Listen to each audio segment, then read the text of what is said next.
Lunch box recipe episode 1 रे आज आम स्पेशली पिला मानक पई गोटे बढ़िया रेसिपी बनैबा जोटा से माने खुशी है कि खाइबे टेस्टी सहित हेल्दी भी रहइबो।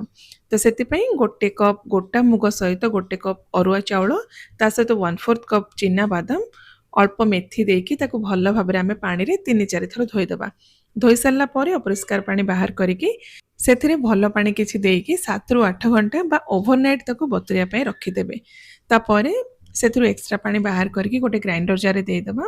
2टा कंचा लंका स्वाद हिसाब रे आपण देबे। अल्प पानी देकी एमती गोटे थिक बैटर बनैबा चिक्कण करके पूरा आपण बाटी देबे। तापरे स्वाद हिसाब रे सेथिरे लूण आ अल्प टिके हिंगु देकी भल भाबरे ताको गोळी के रखि दबा।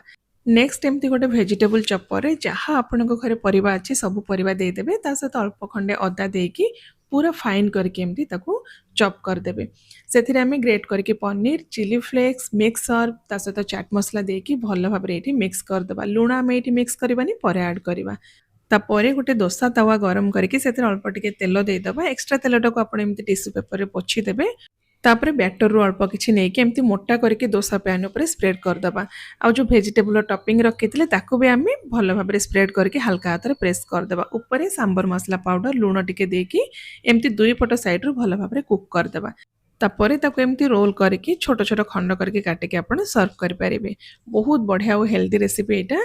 आउ यार जो डिटेल्स रेसिपी ना यूट्यूब चैनल और फेसबुक पेज रे अपलोड हे सारे जे आपण सेठी को जाके डायरेक्ट डिटेल्स रेसिपी यार चेक करि परिबे।